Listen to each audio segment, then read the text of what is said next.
Bonjour à tous, nous sommes le mercredi 20 mai 2026, il est 11h44, vidéo pour le mercredi 27 mai 2026. Alors aujourd'hui c'est le Grand Prix moto de Valence 2002, le dernier au championnat de l'année 2002 donc, qui a eu lieu du vendredi 1er novembre 2002 au dimanche 3 novembre 2002, et c'est le 641e Grand Prix moto championnat depuis 1949. Mais depuis qu'on a commencé ces archives de MotoGP avec le Grand Prix du Japon en 1998, c'est la 78e archive de MotoGP. Et oui, déjà 78 archives de MotoGP, on s'approche petit à petit des 80, ça sera la semaine prochaine, la semaine des 9 mois du début de nos archives. Donc voilà. Alors, on va faire la présentation des nouveaux pilotes, comme vous en avez l'habitude, évidemment.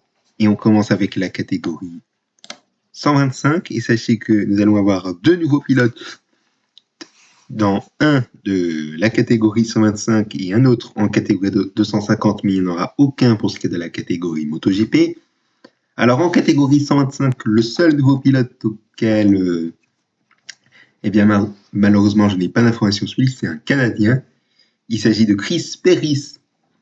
Chris Perris qui est un Canadien, et ça faisait longtemps qu'on n'a pas vu de Canadien dans les Grands Prix moto. Vous allez lire dans les commentaires, vous allez lire c'était qui le dernier Canadien ou même la dernière Canadienne à avoir participé sur un Grand Prix au championnat du monde de MotoGP. Eh bien ça, je vais rechercher ça tout à l'heure pour vous dire la réponse dans le commentaire épinglé si je trouve le nom du pilote, en tout cas. Donc voilà, Chris Perry, seul nouveau pilote en catégorie 125. Je vais vous dire maintenant les wildcards et les remplaçants. Alors pour ce qui est des wildcards, nous avons Julien Simon, Alvaro Bautista, Vincent Marayar, Ruben Catalan et donc Chris Perris. Donc vous l'aurez compris, on a 5 wildcards. Et au niveau des remplaçants, nous avons Christian Pistoni qui remplace Gabor Talmaxi, ce dernier qui remplace Arnaud Muller, Andrea Ballerini qui remplace Max Sabatani, Tom Luthi qui remplace Jakub Smers, Marco Simoncelli qui remplace Jaroslav Hull, et Dario Giuseppe qui remplace Andrea Ballerini. Donc voilà pour ce qui est de ces 6 remplaçants.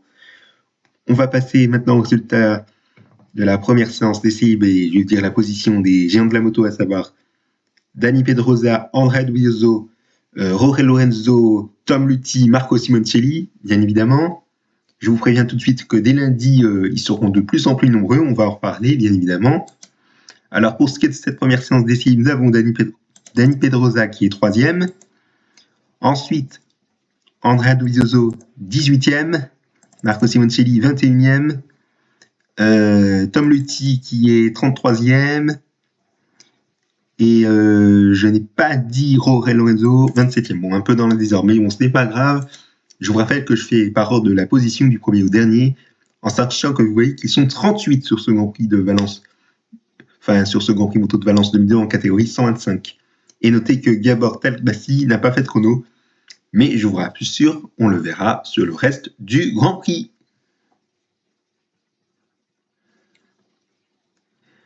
Voilà, donc on va passer maintenant au résultat de la première séance de qualification libre, si vous le voulez bien, avec Dani Pedrosa qui fait le meilleur temps, en 1 minute 39 secondes, 784 millièmes.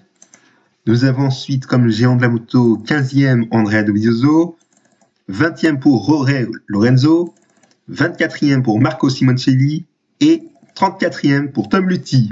Nous n'avons pas dans le classement Chris Perris et Vincent Braillard, donc deux des 5 wildcards, vous l'auriez compris. Mais pour autant, on le verra sur le reste du Grand Prix, y compris sur la journée du dimanche, où vous allez voir la preuve tout à l'heure.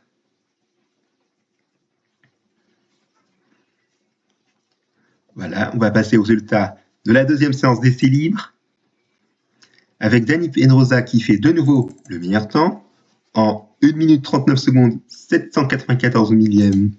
C'est 10 millièmes plus long par rapport à la première séance de qualification libre, ce qui est assez étonnant.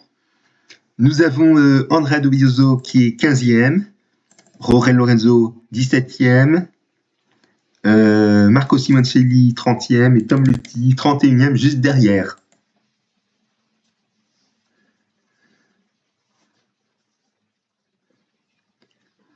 Voilà, il faut noter que aussi Lucio Cecchinello, vous voyez qu'il est à 19 secondes 280 millième du meilleur temps.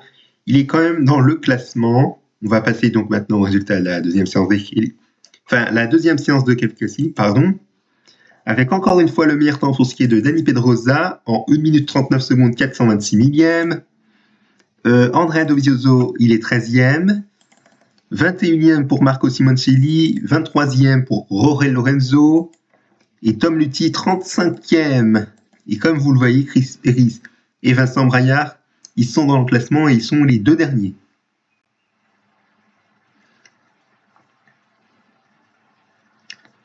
On va passer maintenant au warm-up. Alors au warm-up, nous avons Dani Pedrosa qui est 2e. Andrea Dovizioso 15e.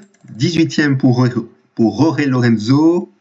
Marco Simoncelli 31e et juste derrière Tom Luthi 32e. Et notez que Alvaro Bautista, il est quand même classé malgré le fait qu'il soit à 27 secondes 983 millième du meilleur temps. Après, Lucio Cecchinello à la deuxième séance de calcul. Attendez, je reviens un petit peu en arrière. Non, c'était à la deuxième séance d'essai, excusez-moi pour la petite erreur. Donc voilà, je vous laisse regarder les résultats du warm-up en sans pause, bien évidemment.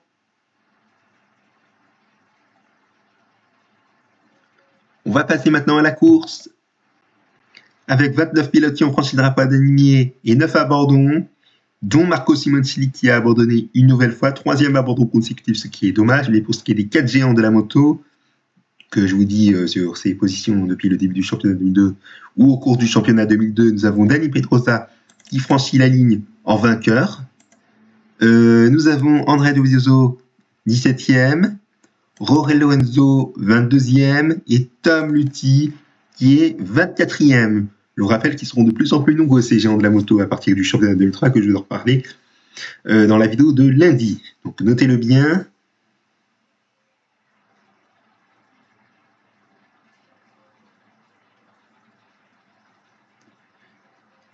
Voilà, je vous ai laissé 10 secondes pour regarder le nom des 29 pilotes qui ont franchi le drapeau à damier et des 9 abandons. Et je vous montre maintenant le détail des abandons. Vous voyez que l'abandon de Marco Simoncelli est lié à un accrochage avec Nobuhiro Ueda.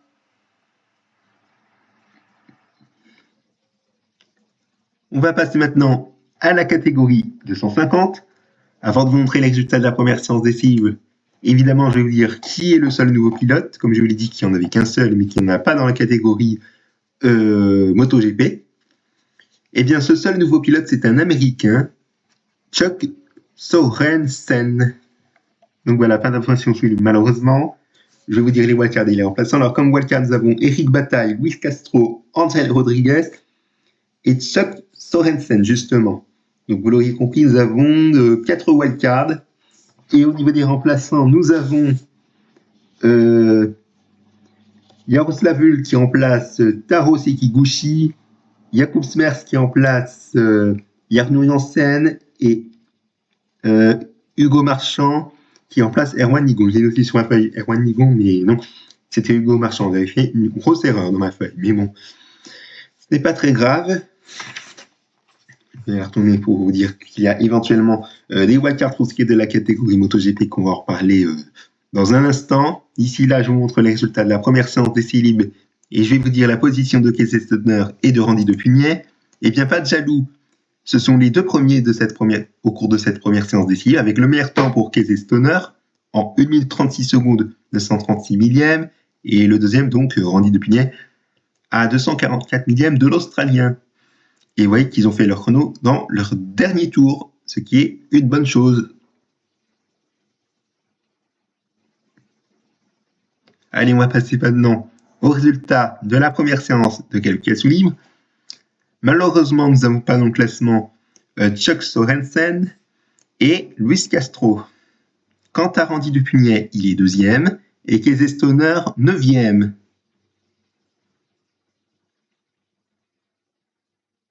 Voilà, on va passer maintenant au résultat de la deuxième séance d'essai libre. Avec 5e pour ce qui est de Randy Depugnet et 13e pour Casey Stoner. Je ne vous ai pas cliqué les positions des deux pilotes pour que vous voyez bien au cours de la journée du vendredi, c'est-à-dire la première séance d'essai libre et la première séance de qualification libre. Donc, je vous prie de m'en excuser pour la gêne occasionnée.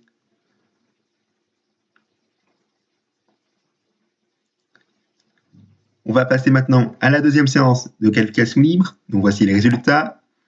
Meilleur temps pour ce qui est de Randy Depugnet en 1 minute 35 secondes, 979 millième du meilleur temps. Vous allez dire, est-ce que c'est une pole? Eh bien, presque. Puisque à la première séance effective, je reviens en arrière, il a fait le deuxième temps. Et vous voyez que même si il a amélioré son chrono, vous voyez que Marco Melandri n'a pas amélioré, donc ça aurait pu être une pole, mais je sais pas comment c'était au combiné des deux séances de calcul, mais bon, c'était pas très grave. Néanmoins, Casey Stoner est 9e, et nous n'avons pas dans le classement Luis Castro, et on ne le verra pas en conséquence pour la course. Allez, on va passer au warm-up. Nous avons Randy Depugnet qui est 8e, et Casey Stoner 12e.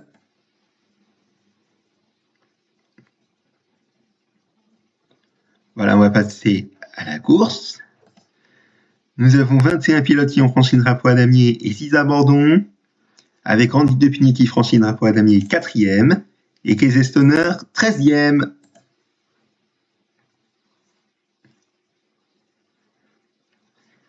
Et voici le détail des abandons.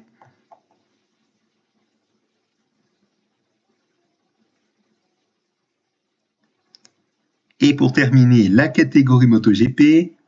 Comme je vous l'ai dit, pas de nouveaux pilotes, mais des wildcards et des remplaçants bien évidemment. Avec, comme wildcard, il n'y en a que 2, Andrew Pitt et David Garcia. Et un seul remplaçant, José Luis Cardoso, qui remplace Pereira. Alors je reviens sur un petit truc de David Garcia, parce que je crois que son nom me dit quelque chose, je ne sais plus si on l'avait vu sur le championnat de 2001. Ouais, on l'avait bien vu sur le championnat du MotoGP. Je pensais qu'on n'en avait pas parlé, mais non, on l'avait bien vu. Donc voilà. D'autant plus que on en avait parlé, il me semble, au Grand Prix de République tchèque. Attendez. Je vais vérifier cela. Je suis désolé si je perds un petit peu la vidéo, mais bon, je pouvais le faire après, mais bon, malheureusement, je n'ai pas trop le temps. Alors, attendez. Ouais, on l'avait bien vu, je sais pas pourquoi. J'ai pas mis sur. Ah oui, je sais pourquoi. Je sais pourquoi, je vous en ai déjà parlé il y a près de 2 mois. Je vous en ai déjà parlé il y a près de 2 mois, mais bon, je vais vous réexpliquer ça dans une vidéo que je vais faire dans quelques semaines. Normalement, la vidéo devait être postée vendredi dernier, mais comme je vous l'ai dit dans une vidéo il y a 1 mois et demi, enfin près de 2 mois, mais la vidéo a été repoussée, donc je vous prie de m'en excuser pour la gêne occasionnée. Mais bon, je vous prie de m'en excuser pour ce petit hors-sujet. On va passer aux résultats de la première séance d'essai libre. Et la position de Valentino Rossi, il est 3e.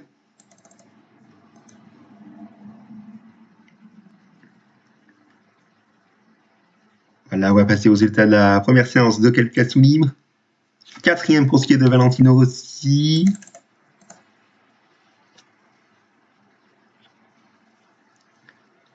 Deuxième séance d'essai libre. 5e pour Valentino aussi, ça baisse d'une position depuis le début du Grand Prix, mais bon, on va voir si ça va remonter par la suite. La deuxième séance de qualification libre. Et bien 6e pour Valentino ici, ça baisse encore d'une position, décidément.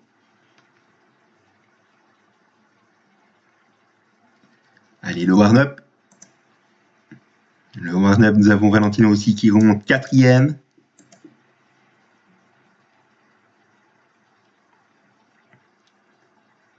Et on termine par la course, mais juste avant, je crois que j'ai oublié un petit truc. Ah non, c'est bon. Je pensais qu'il y avait un chronologue à des 15 secondes de temps, mais non. Alors donc à la course, nous avons 14 pilotes qui ont franchi le drapeau à damier, et nous avons 8 abandons, et Valentino Rossi finit 2e. Il finit bien le championnat. Il n'y a pas grand-chose du vainqueur, vous le voyez.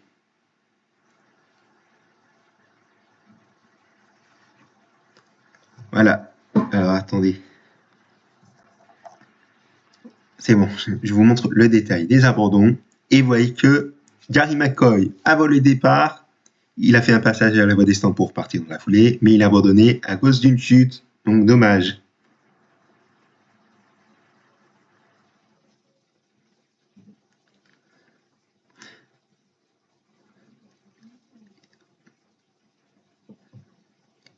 Voilà, je vous laisser un petit peu plus de temps parce que j'ai eu un petit empêchement de dernière minute. Je vous prie de m'en excuser pour la gêne occasionnée. Et voyez aussi que 7 secondes après le départ, peut-être au premier virage, il y a eu un accrochage entre Carlos Checa et José Luis Cardoso. Donc voilà. Maintenant, nous allons faire le bilan du championnat 2002 sur le Wikipédia anglais. Et oui. Et donc, on va faire un point sur les classements des pilotes et constructeurs. Et on commence avec la catégorie 125. Alors, vous voyez que le champion du monde, c'était au cours de ce dernier Grand Prix.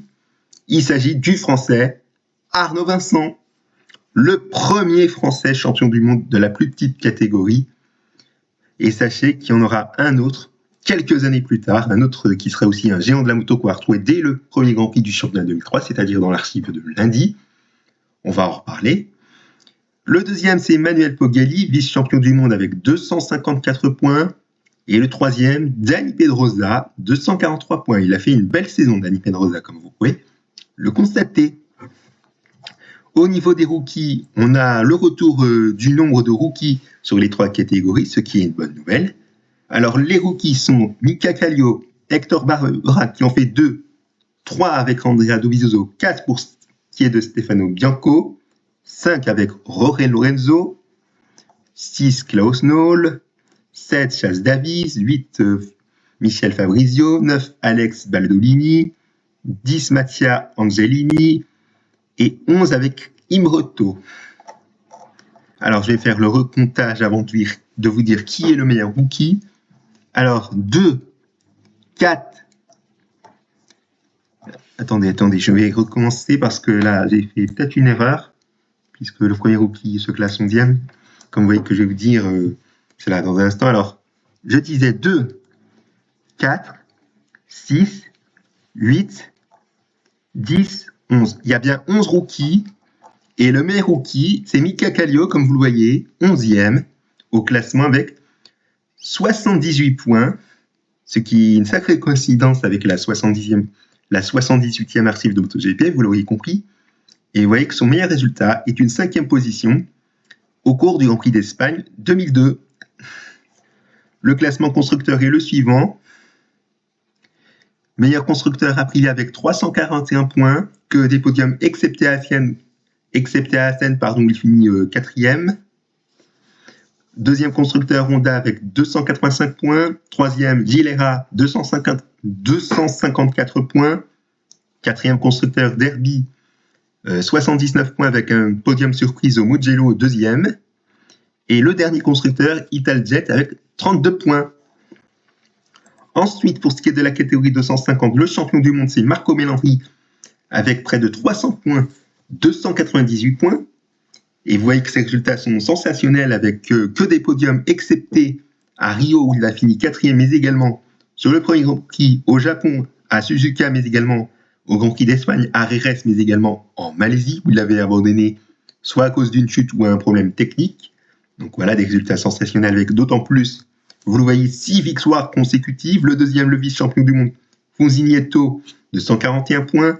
Et le troisième, Roberto Rolfo, 219 points. Alors, le nom les rookies sont Tony Elias, Casey Stoner, Léon Aslam, Dirk Ekdol, Hector Faubel, Raoul Rara, Taro Sekiguchi et Hugo Marchand. Je fais très vite, ou je vous prie de m'en excuser pour la gêne occasionnée, mais les noms des rookies sont 2, 4, 6, 8 rookies, que je vérifie, donc 2, 4, 6, 8, il y a bien 8 rookies, et le meilleur rookie, c'est Tony Elias, avec sa 4e position, pas très loin d'un top 3 au classement général, si j'en dire. Enfin, au classement définitif, si j'en dire, on va dire ça comme ça, avec 178 points, ce qui est pas mal. Et enfin, pour ce qui est le classement constructeur que j'ai fait oublier, eh bien, ils sont 3. Donc, pas de jaloux. Le meilleur constructeur, c'est Aprilia, 382 points, que des podiums et même des victoires, excepté au Japon à Suzuka avec une 3e position. Et même chose pour ce qui est de Rio. Et vous voyez que c'est un petit peu à l'envers. C'est à peu près les mêmes performances du constructeur vainqueur et du podium pour ce qui est du Japon et de Rio, vous le voyez. Le deuxième constructeur meilleur, c'était Honda avec 244 points. Et Yamaha, 211 points pour ce qui est du 3e constructeur. Donc voilà, c'est le top 3 du constructeur qui est un podium, vous l'aurez compris, on va dire ça entre guillemets. Et enfin, en catégorie MotoGP, le champion du monde, c'est Valentino Rossi avec 355 points avec des résultats sensationnels et exceptionnels, que des podiums excepté en République tchèque où il a abandonné à cause peut-être d'un problème technique, ce qui est dommage et d'autant plus qu'il avait fait une série de victoires, il en avait fait 7 de suite. Jerez, Le Mans, Mugello, Barcelone, Assen, Donington et Sachsenring, les 7 circuits où il a fait la victoire. Le deuxième, le vice-champion du monde, c'était Max Biaggi avec 215 points. Et Toru Okawa, troisième, le coéquipier de Valentino Rossi, finit troisième, 209 points. Nous avons 2 rookies, même un troisième, Daijiro Kato, John Hopkins et Perry Riba. Et le meilleur rookie, Daijiro Kato, il finit septième avec 117 points. Et vous voyez que ces résultats, c'était un petit peu en dents de scie, avec un seul podium, le seul de la catégorie MotoGP, sachez-le. Enfin, 2 podiums dans la catégorie MotoGP, pardon, à Jerez et à Brno, où à Brno, c'était son dernier podium.